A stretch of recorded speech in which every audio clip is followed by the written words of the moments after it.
Menjadi kaya raya memang membutuhkan usaha dan tekad yang keras.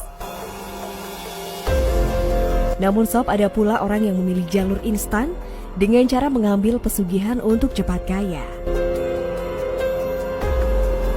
Namun ketika mengambil pesugihan, pastinya ada syarat berupa tumbal manusia. Nah sob, kali ini ada cerita tentang seorang pria yang mengambil pesugihan siluman ular bersama dengan temannya. Pria bernama Abah Jenggot mengungkapkan pengalamannya saat mengantar temannya mengambil pesugihan ngipri atau biasa disebut pesugihan kawin dengan siluman ular. Dan kejadiannya sekitar tahun 1997. Kala itu Abah Jenggot berangkat menuju tempat pesugihan di daerah Jawa Barat bersama dua temannya. Mungkin dari Bandung itu Abah pergi ke daerah Banjar Patroman, dan pergi ke daerah Banjar itu katanya ada tempat pesugihan, terang Abah. Abah kala itu berangkat bertiga bersama temannya, namun hanya satu orang yang berambisi untuk melakukan ritual ngipri itu. Sesampainya di daerah yang dituju, Abah bersama temannya langsung menuju lokasi yang mana berupa hutan. Namun Abah sempat heran karena hutan tersebut awalnya memiliki jalan yang kecil saat pertama masuk, tetapi ia menemukan jalan yang besar di tengah hutan. Ia juga melihat ada permukiman yang banyak dipadati rumah seperti kampung yang berada di tengah hutan. Jalan ya sedikit kecil lah, cuma agak sedikit aneh juga.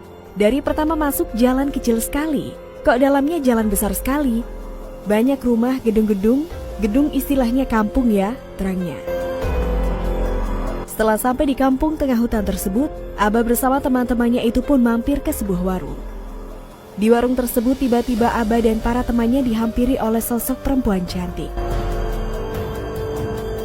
Namun perempuan tersebut malah membawa temannya yang berambisi untuk mengambil pesugihan itu. Melihat temannya sedang dibawa perempuan cantik, ia pun menghiraukan dan memilih tidur di warung tersebut.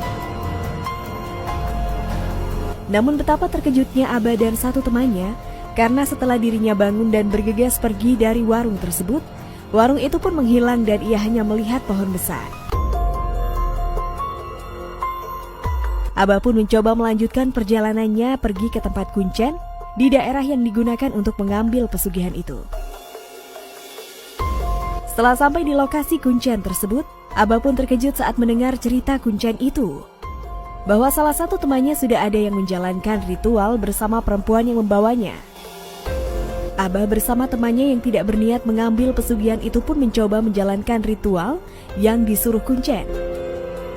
Namun karena mungkin mereka tidak benar-benar niat mengambil pesugihan, akhirnya mereka pun gagal melakoni ritual itu. Tapi hal itu berbeda dengan salah satu temannya yang memang niat mengambil pesugihan ngipri itu. Dia tiba-tiba datang dan membawa tas berisi uang.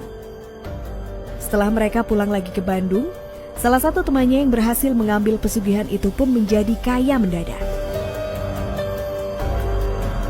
Setelah pulang ke Bandung, ya 2 hari 3 harinya pulang ke Bandung, tuh ternyata hebat sekali sih dia. Bisa beli mobil, bisa beli rumah, terangnya. Selang beberapa minggu kemudian, teman dari Abah itu pun mengaku bahwa menikah dengan siluman ular cantik yang menjemput dirinya itu. Kemudian pada suatu waktu si Abah pun iseng bertanya perihal keadaan anak dari temannya yang sukses karena pesugihan itu. Betapa terkejutnya si Abah sob ketika temannya itu bilang bahwa anaknya telah meninggal karena dijadikan tumbal pesugihan itu. Padahal anak itu merupakan anak kesayangan. Dan waktu itu si pelaku pesugihan memiliki 3 anak. 1 anak laki-laki dan 2 anak perempuan. Namun anak yang diminta untuk dijadikan tumbal adalah anak pertamanya. Ia bercerita saat di Banjar itu si kuncen menyuruh makan ikan dan ternyata ikannya itu anaknya sendiri. Dan saat pulang anaknya pun meninggal. Anakku meninggal seperti dipelintir kepalanya, kata teman Abah. Abah Jenggot pun menceritakan bahwa temannya tersebut semakin kaya, punya banyak mobil hingga memiliki bisnis peternakan sendiri.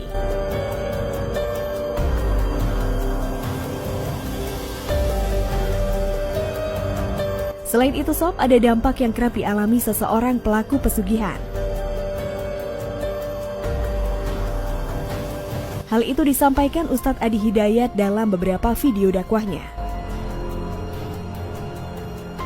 Diketahui, pesugihan ini merupakan cara-cara yang dilarang oleh agama Islam karena memang bantuan jin dan setan. Dan biasanya orang yang melakukan pesugihan adalah untuk penglaris usaha, mencuri uang, pelet atau pemikat lawan jenis dan lainnya.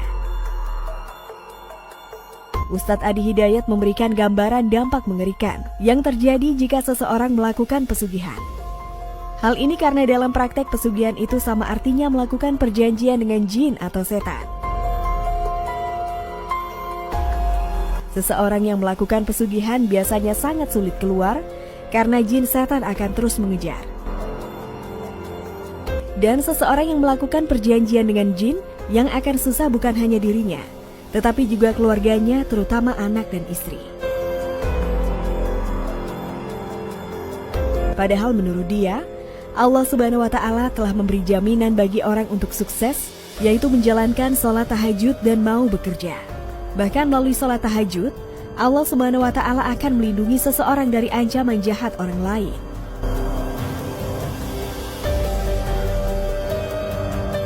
Orang yang pesugihan ini rohnya disentakkan malaikat, dicabut seperti mata kail pancing yang basah, seperti ditebas beratus kali di tempat yang sama, dan seperti macam kambing yang dikuliti hidup-hidup, katanya.